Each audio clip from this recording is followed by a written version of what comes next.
ایک مساوی school system, science پر مبنی اساتذہ کی تربیت کا پروگرام اور اساتذہ کا اعزاز، یہ وہ اجزاء ہے جو فن لینڈ کی تعلیم کو دنیا میں بہترین بناتے ہیں۔ مستقبل میں مظاہر اور سیکھنے کی مہارتیں بھی اس مرکب میں تیزی کے ساتھ ترقی کر رہے ہیں۔ ناظرین، آپ دیکھ رہے ہیں پیس ٹی وی اور میں ہوں شاہزین خٹر۔ ناظرین، آج ہم فن لینڈ کے تعلیمی نظام کے بارے میں جانیں گے اور دیکھیں گے کہ ایسے کیا راز ہے جو فن لینڈ کے تعلیمی نظام کو دنیا بھر کے تعلیمی نظام سے اچھا تصور کرتی ہے۔ کیوں دنیا کے ساری قومیں ترقی یافتہ ہو یا ہو ترقی پذیر، فن لینڈ کے تعلیمی نظام سے متاثر ہے؟ تو آئیے ناظرین، یہ راز جاننے کی کوشش کرتے ہیں۔ تو ناظرین، ایسے کیا راز ہے جو فن لینڈ کی تعلیم کو دنیا بھر کے تعلیمی نظام سے اچھا تصور کرتی ہے؟ تو سب سے پہلا راز، 7 سال کی کم عمر تک بچے اسکول شروع نہیں کرتے۔ مطلب اس کا یہ ہے کہ جب بچے 7 سال کے ہو جاتے ہیں تو ان کو اسکول میں داخلہ دیا جاتا ہے۔ دوسرے سسٹم کے برعکس، فن لینڈ طلباء کو صرف 16 سال کی عمر میں سنٹرلائز امتحان کے لیے بیٹھنا پڑتا ہے۔ مطلب جب بچے 16 سال کے ہو جاتے ہیں تو ان کو سنٹرلائز، جس کو ہم بورڈ کا ایگزام کہتے ہیں، جو بورڈ لیتا ہے پاکستان میں، اس کے لیے بیٹھنا پڑتا ہے۔ تمام بچوں کو اس کے قابلیت کے برعکس ایک کلاس روم میں بٹھایا جاتا ہے۔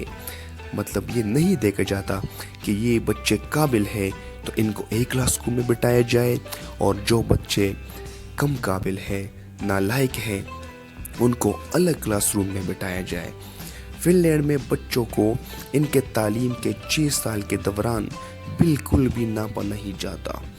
فن لینڈ کا اس کا مطلب یہ ہے کہ فن لینڈ میں 6 سال تک بچوں میں جو کلاس پوزیشنز ہے وہ نہیں ہوتی۔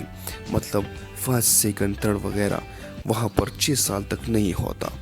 تعلیم کے 10 سال تک بچوں کو کوئی ہوم ورک نہیں دیا جاتا۔ مطلب 10 سال تک کے تعلیم تک، 10ویں جماعت تک بچوں کو کوئی ہوم ورک نہیں دیا جاتا۔ جب فن لینڈ کے وزیر تعلیم سے یہ سوال پوچھا گیا، ایجوکیشن منسٹر سے یہ سوال پوچھا گیا کہ آپ لوگوں کا راز کیا ہے، اہم راز، تو انہوں نے کہا کہ نو ہوم ورک۔ تو پھر اس نے یہ بھی بتایا کہ ہم ان کو ہوم ورک اس وجہ سے نہیں دیتے کیونکہ یہ بچے جب گھر پہ جائیں گے تو یہ اور کام بھی کریں گے، ٹی وی دیکھیں گے، یہ بکس کو ریڈ کریں گے، میگزین کو ریڈ کریں گے۔